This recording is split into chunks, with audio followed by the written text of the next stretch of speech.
All right, so Bubba, we said free Cuba. Free. It is Cuba, right? Cuba. And that's the right way to say it, Cuba? Yes, sir, Cuba. Cuba.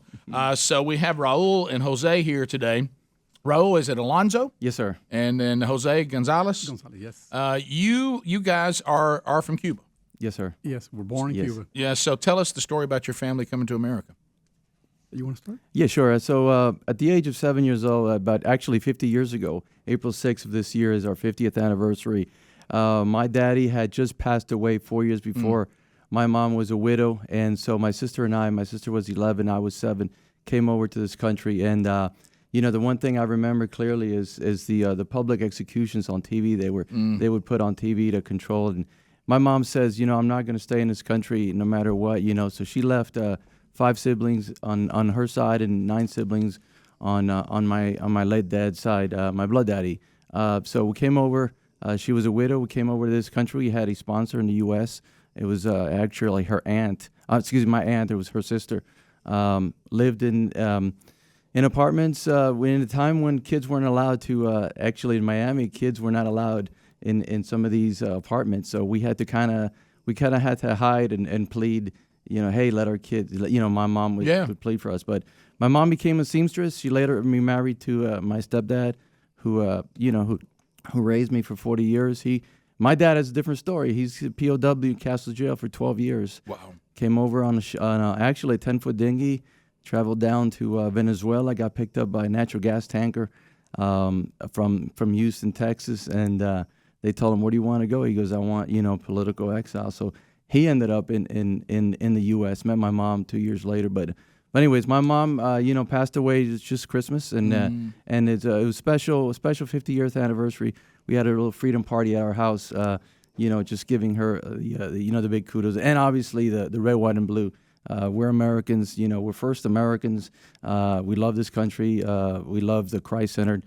My mom says, I'm never going to raise you in a country where it's atheist. Amen.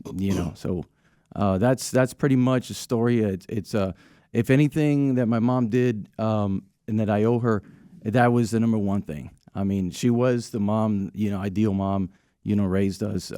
She was a seamstress, always stayed at home, but that's just a story. It's a small story, but it's a story that compels a lot of Cubans in this country, Cuban Americans. Yeah. Why we love freedom, why we love this country so much, and allow us to speak freely.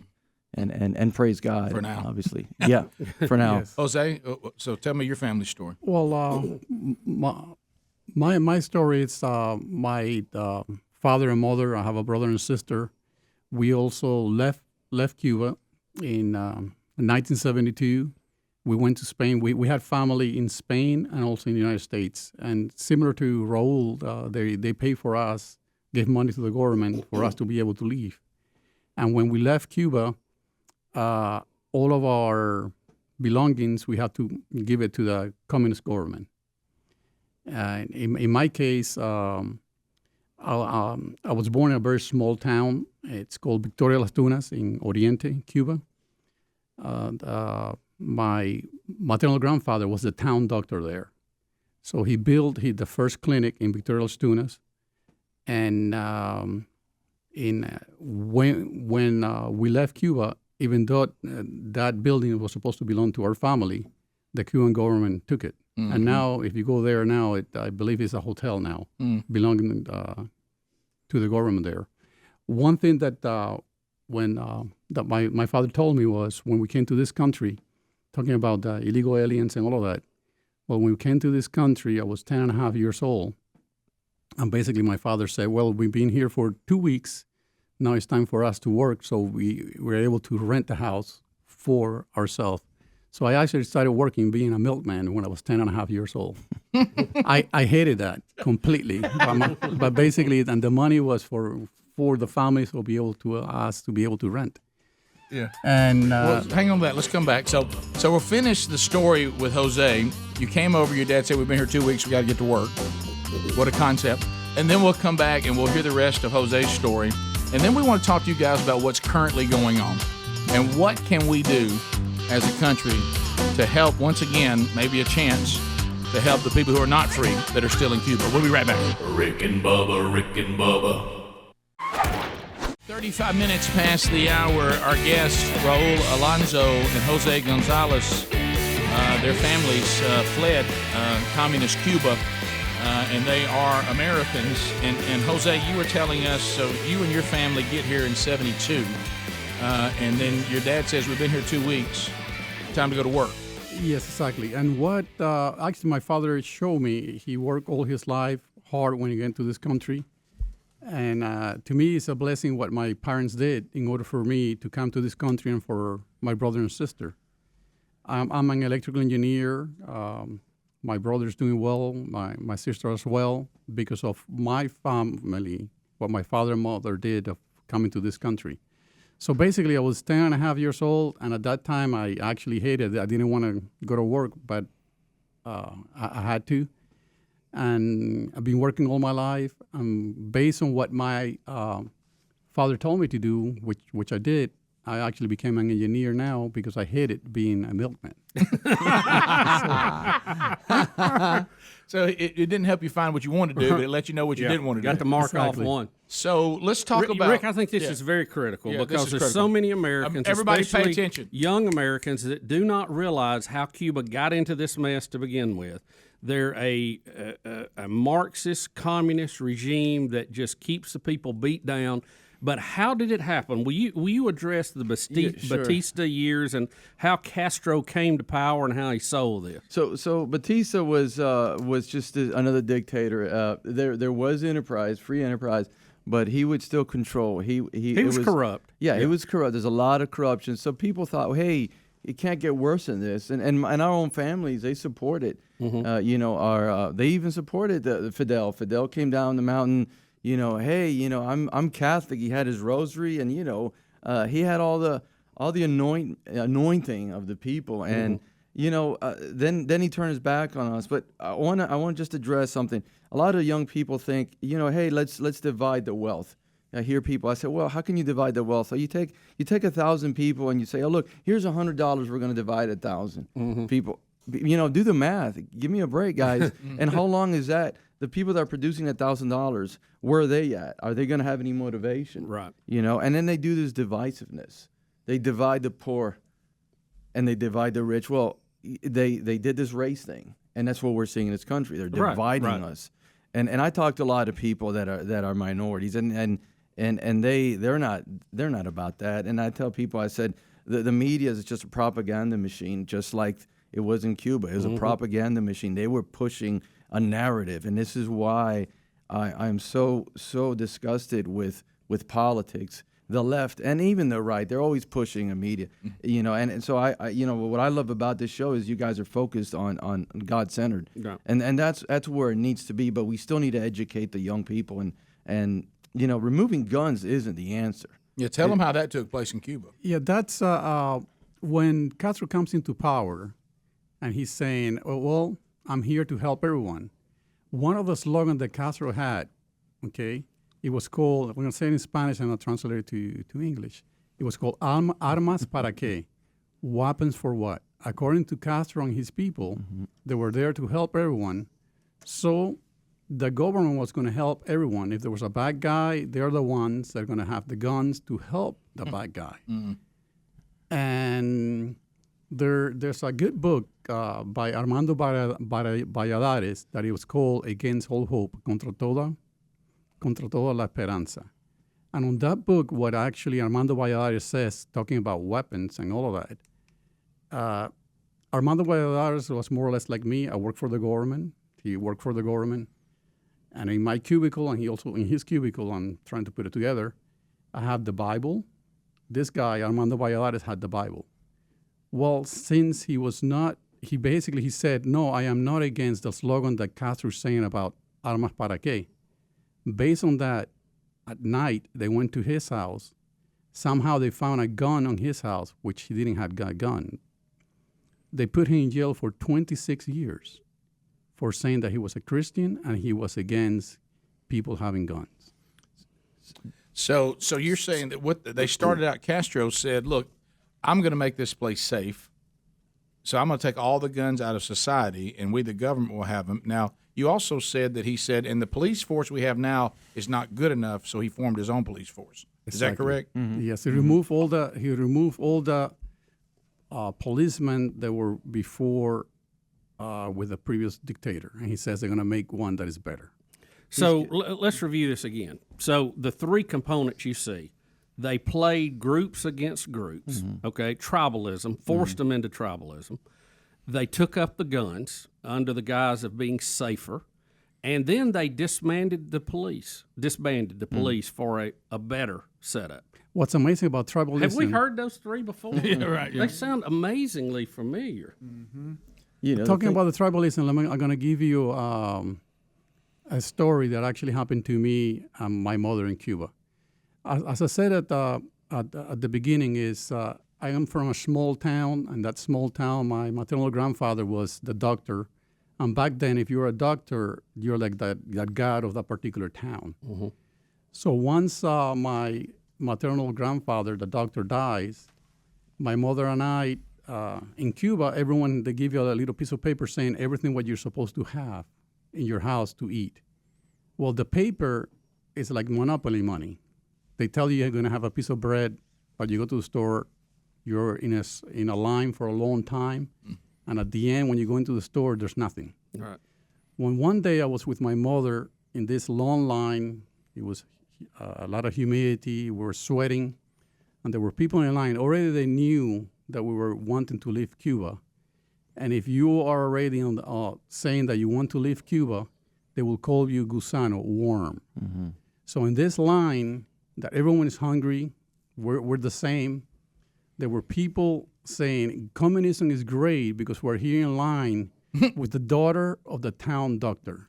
Again, we were all hungry, we were the same, but still in the mentality of the communists, you're saying. They're trying to divide us. They're saying, look, Which the is doctor sad. is in the same line we're in, but they're not thinking, but we're all in a line Exactly. for food that may not even be there by the time it's our turn. And that's what they So did. everybody's miserable together. Yes, exactly. And that's you know the what's thing is- amazing? The way they can keep that is like this. In every neighborhood, there's one guy that is called a chivato. Snitch. It's a snitch, but everyone knows that. I bet he lives differently. It's like the difference is if you're supposed to have a piece of bread, which you do not have, that guy has a piece of bread and maybe butter. Actually, it's Maybe That's how they butter. keep you. It's funny because we were in Cuba, our neighbors they were black, white, it didn't matter. We were all Cubans. Right. When I came to this country, there was like this differentiation. Why do we call ourselves African American? Why do we call Hispanic Americans? I said I thought we were all Americans. Why can't we be? Well, you're about to get canceled. Be careful. Yeah. So anyway, same. My mom would listen to radio talk show. I mean, in Miami, you talk about. I mean, Rush Limbaugh was nothing. I mean, radio talk show in Miami was big, and I always used to hear her say, "Well, these guys, they sound like communists," and I'm like, what is she talking about? She was talking about how the liberals were speaking. Oh, yeah. She saw it, and we were young and we would laugh at it. Now, we're like, my gosh, we're responsible adults now. After we hit 25, 30, we became engineers, and in our respective fields, we realized, wow, what this is coming to, and again, the thing is, they want to make everybody up here. They just brought us down. They didn't bring those people up. Right. Didn't you say, and then we'll come back again. I'm gonna do one more segment because now we got to talk about what can we do for What Cuba. can we do? But it's kind of hard for a country to do anything for a country that's under government oppression who desires to also be under government oppression. But anyway, there's still some liberty-loving people here that want the people of Cuba to be free, and we don't apologize for communism like some of the political movements in our country because we know what happens. The ruling class, and I don't know how many more times we have to say this, the ruling class will not live like the rest of the people. Right. True. The middle class goes away. It's extremely wealthy and dirt poor. Exactly. And I don't know why. All you have to do, here's two people whose families lived it. But see, Rick, it's not like they don't know what they're talking about. So many Americans don't know. They haven't been taught. They haven't seen the documentaries. They don't know people who went through this, and they're blinded by it because, honestly, and we've talked about this, socialism, Marxism, communism is an easy sell to uninformed people because it sounds like Santa Claus. It's just free this, free that. Bernie Sanders, hey, come get one. You don't. It sounds good, but when the door slams, and the lights come on, it's bad. Well, and it goes back to this. And tell me if I'm wrong, guys. From what your family's experienced, we've done stories when it leaks out. Where they try to keep everything, but people can get information out, especially with technology out when they're allowed to use it. The government stores, guess who gets what they need first? The ruling class. They always have toilet paper. They always have feminine products. They always have bread. They always have medicine. They always have the hygiene stuff that you need. They have everything they need, and then the people go scrounge for what's left. So there may be a government store, and you go, oh, great, a government store. But you walk in, and all you can have is what's available. If they got a good deal on lima beans, then you've got shelves full of cans of beans because they got a deal on it. And that's all you got. And I don't know why y'all don't know that. And the reason why you don't know that is because you've never lived it. These people know. And their families experience this. And then what happened? If you were well-to-do, when the communists took over, they come to get your stuff. So the people that could help, they're not able to help. And the one thing is in Cuba, if you wore a certain clothes, like a certain color, that was a threat to the existence of the government. If you profess Jesus Christ as your Lord and Savior or anything religious, that was a threat. There's a test that we at Cuba that said, open your hands, close your eyes, as God Yeah, I remember for this. candy. And it's like, and then do that again. And then you ask the government for candy. And so we were ingrained in that. I mean, as a child at 7 years old, I was told, hey, the Yankees are bad. Because that's what they consider. Yeah, the Yankees are bad. Well, I'm here. I'm still waiting for that Yankee that's bad because I got off the boat. I mean, the plane in 1971, and I'm like, my goodness, unparalleled amount of food you could eat. Yeah. I mean, and we weren't rich. We were. But you didn't have to worry about eating, did you? Right. I mean, we got 24/7. Yeah, we didn't have to worry about that, and we could sleep at night. But my mom was traumatized, though. She was afraid of authority. Oh, I'm sure. Well, you know what? And so am I. Some of it. So I'm afraid of a big central government. Yeah. Because the founders told me to be. We'll come back. So what can we do right now today? Yeah. How can For the we people help? of Cuba? And we'll talk about that when we come back. More Rick and Bubba next. Rick and Bubba, Rick and Bubba. Talking to Raul Alonso, Jose Gonzalez. They are Cubans who came to America. They call themselves Americans who happen to be Cuban. And their family fled Castro to get here. And we're looking at another opportunity maybe to help the people of Cuba. Yeah, I want to ask you guys quickly because our policy has been to isolate, embargo. Obama tried to open some of that up. Trump shut some of that back down. It makes sense that an embargo hurts the people, but what is the best route? From being on the ground, knowing people there, how can we as a government help, and does the embargo help or hurt? The issue with the embargo is opening up the embargo will actually help the communist government, not the people.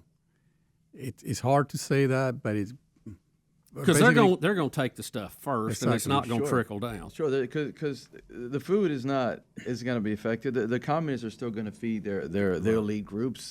They're not. I mean, the hospitals, they're not going to get any better. The meals aren't going to have the meds. There's going to be no freedom. Right. And the one thing that I keep hammering on is that communism is an atheist ideology, and you've already engraved people in his mindset for 62 years.